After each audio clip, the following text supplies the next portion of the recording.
अस्सलामुअलैकुम। आज मैं आपको स्ट्रेट लाइन मेथड के साथ प्रॉफिट एंड लॉस अकाउंट बनाना सिखाऊंगा। डेप्रिसिएशन है चैप्टर नंबर 9, क्वेश्चन नंबर 6 में कर रहा हूँ, जिसमें उसने हमसे लॉस पूछा हुआ है। आज मैं आपको लॉस, प्रॉफिट एंड लॉस निकाल। प्रॉफिट निकलेगा तो प्रॉफिट लिखेंगे, लॉस निकलेगा लॉस निकलेगा। लेकिन इस क्वेश्चन के अंदर हमें लॉस हुआ है, हम प्रॉफिट एंड लॉस अकाउंट निकाल बनाएंगे।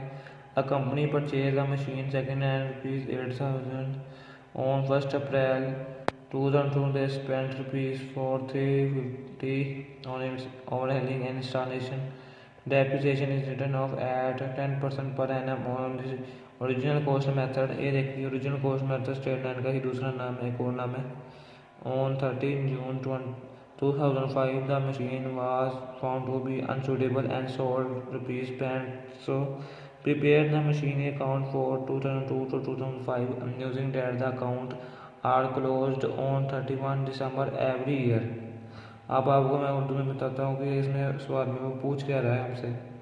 उसने बताया कि उसने 2002 को अप्रैल 1 को 8,000 की मशीन खरीदी है और उसके ऊपर खर्च किया है 3500। उसको ओवर इंस्टॉलेशन ज़मीन में लगाने के लिए उसने उसके पे ताकि उसका 3500 खर्चा है।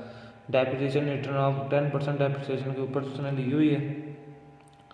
अब हम इसका ओवरव्यू करेंगे। सबसे पहले हम ऊपर लिखेंगे date particular amount. Date particular amount में मैंने पहला अकाउंट लिख लिया था। और देखिए 2002 को अप्रैल को हमने खरीदी है टू कैश 8,000 की मशीन है और टू कैश 3500 की ऑपरेशन उसने फिट की ज़मीन में। डेप्रिसिएशन उसकी हमने पहले लिया है। मैं आपको डेप्रिसिएशन निकालना सिखाऊंगा जो मैंने निकाली हुई है। यहाँ पे हम उसका करेंगे जनवरी, फरवरी, मार्च, अप्रैल में लिया, बाकी 3 महीने बाद लिए छोड़ के चौथे महीने अप्रैल, मई, जून, जुलाई, अगस्त, सितंबर, अक्टूबर, नवंबर, दिसंबर। ये हमारे पास अप्रैल का 2002 में 9 माह हमारे पास रही है। तो हम यहाँ सबसे पहले लिखेंगे वर्किंग, इसको वर्किंग 1 बोलते हैं। वर्किंग 2 प्रॉफिट एंड लॉस वाली होती है, वो भी मैं आपको बनाना सिखाऊंगा। वर्किंग 1 मेथड का नेम लिखेंगे हम सबसे पहले, मेथड ओरिजिनल कॉस्ट हमने लिख दिया है। अब हमने लिखना कौन से साल का, फॉर द ईयर 2002। यहाँ पर डेप्रिसिएशन इसकी हमने लेनी है डेप्रिसिएशन स्ट्रेट लाइन मेथड पे हम इसके ऊपर लेंगे 11,500 स्ट्रेट लाइन मेथड में हमने इसके बैलेंस के ऊपर ही डेप्रिसिएशन लेनी। हर साल एक ही बैलेंस पर डेप्रिसिएशन इन दोनों को जो शुरू में जमा करके आएगा। यहाँ अकेला भी दे सकता है, जमा करके भी दे सकता है। ज़रब 10% ज़रब 9/12, तो ये हमारे पास बनेगा 8,662.5। यही डेप्रिसिएशन मैंने पहले साल में पुट कर दिए, देख लिया आप। अब मैं दूसरे साल की इसकी डेफिनेशन बनाऊंगा, यहाँ पे लिखूंगा। बाकी जो बैलेंस बचा है 10,000, 8,662.5 को 11,500 में से माइनस किया तो बाकी बैलेंस हमारे पास बचा 10,637.5। अब मैं दूसरा करूँगा, अकाउंट बनाऊँगा 2003, ये जनवरी 1 से वो जो हमारा बैलेंस बचा था पिछले साल 2002 का, वो मैं यहाँ पे लिखूँगा टू बैलेंस। यहाँ पे हम लिखेंगे बैलेंस पूरा, आपने लिखना है CD कैरिड ऑन और ये नीचे उतार लिया ब्रॉड डाउन। ये आएगा 10,637.5। ये खाता यहाँ पे हमने क्लोज कर दिया। ये आ गया 10,637.5। 2002 एंड होगा साल दिसंबर 31 को। यहाँ पे हमने लिखनी है उसकी पूरी डेप्रिसिएशन। यहाँ पे हम उसका बैलेंस निकालेंगे, क्या जो आएगा बैलेंस उसी के सोल में लिखने फॉर दी ईयर 2003। अब डेप्रिसिएशन बनेगी इसकी 11,500 स्ट्रेट लाइन मेथड में आपको कहने का एक ही बैलेंस पे हम लेंगे उसका 10%, तो ये आ गया 1150। ये हमारे डेप्रिसिएशन ऊपर लिखेंगे 1150 और 1150 को हमने 10,637 से माइनस करेंगे तो हमारा जवाब आ जाएगा।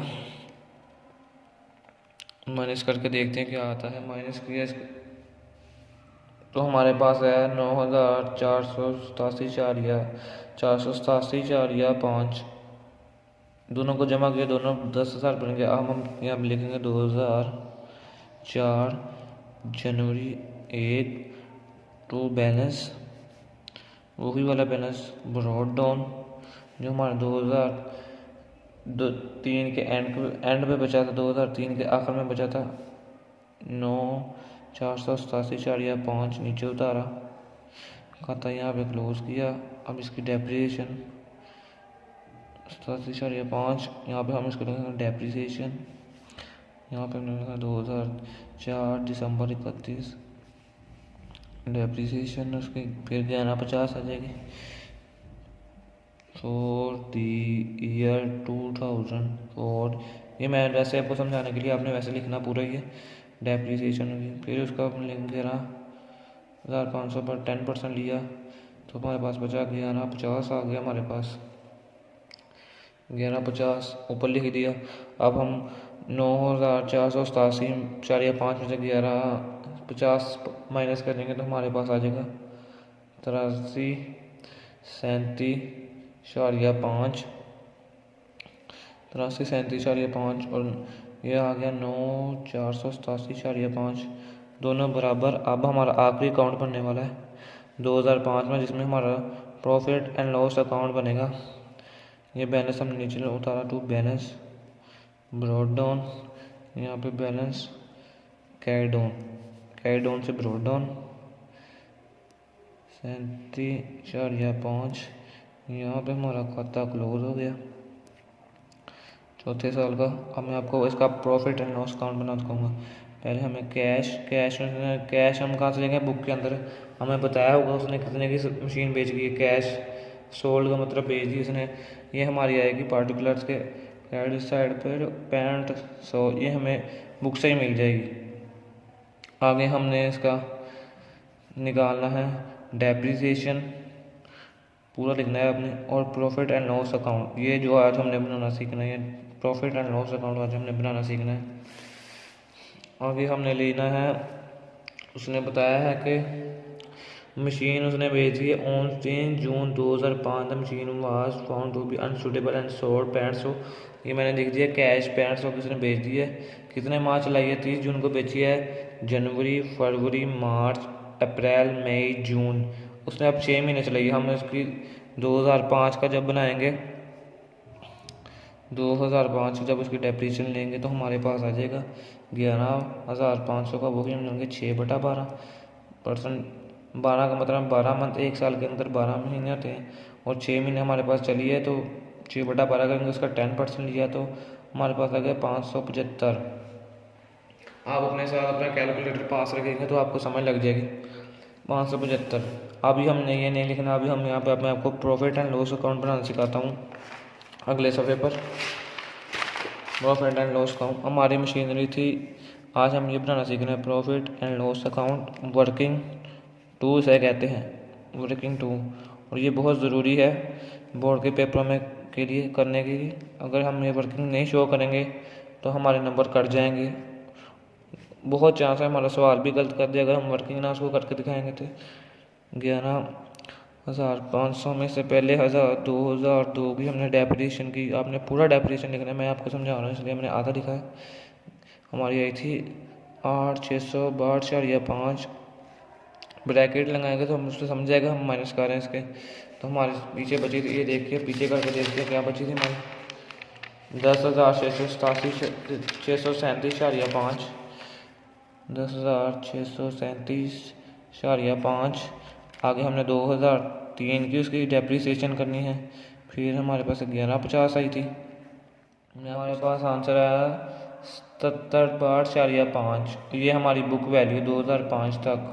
अब हमने 2005 तक ये हमारी बुक वैल्यू आ गई है हमारी, कि हमारे किताबों के मुताबिक हमारी मशीन 4 साल चलने के बाद 77.5 की रहेगी, मतलब 7,762 ₹8.5 की हमारी रह गई है मशीन हमारे 4 साल चलाने के बाद, लेकिन हमने सोल्ड की बेची है। यहाँ पे मैंने लिखूँगा सेल वैल्यू। सेल वैल्यू हमने कितने की बेची है? सेल वैल्यू हमने बेची है 6500 की। मैं आपको साथ साथ दिखा भी दूंगा, बुक के ऊपर से हमने 6500 की बेची है। तो हमारे पास बचेगा 12/5। तो आप देख सकते हैं हमारी बुक में हमारी वैल्यू, हमारी मशीन की वैल्यू थी 7,762.5, लेकिन हमने घाटे में बेची है, मतलब हमने नुकसान किया अपनी मशीन का, हमने सस्ती बेच दी है, तो हमें लॉस हुआ है। ये 12,162.5 हमें लॉस हुआ है। इस साल में हमें लॉस हुआ है। ये मैं आपको दिखा देता हूँ बुक के ऊपर। हमने 6500 की बेची है और उन 3 जन को 6वें माह बेची है हमने, मतलब 6 माह हमारे कारोबार में चल के गई है मशीन, तो उसकी 65 चले लिए। और जो हमारा जिस साल बेची उसकी जो हमने डेप्रिसिएशन लेंगे वो हमारी डेप्रिसिएशन वहाँ पे आएगी 575। यहाँ पीछे हमने माइनस किया था, यहाँ हम प्लस करेंगे अकाउंट को मैनेज करने के लिए। हमेशा याद रखिएगा कि पीछे यहाँ से माइनस होगा 2005 में से, डेप्रिसिएशन में से माइनस होगा, और प्रॉफिट एंड लॉस अकाउंट के ऊपर जो डेप्रिसिएशन 2005 की मालूम करते हैं यहाँ आगे जमा होगा। और हमें प्रॉफिट एंड लॉस में से हमें लॉस हुआ है, हमने लिखा हुआ है प्रॉफिट एंड लॉस यहाँ पे AC मतलब अकाउंट। ये हमारा है 12/5।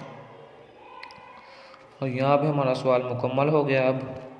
अब आप इन दोनों रकमों को जमा करेंगे तो हमारे पास बचेगा 8,337.5, और ये हमारा सवाल हल हो गया है।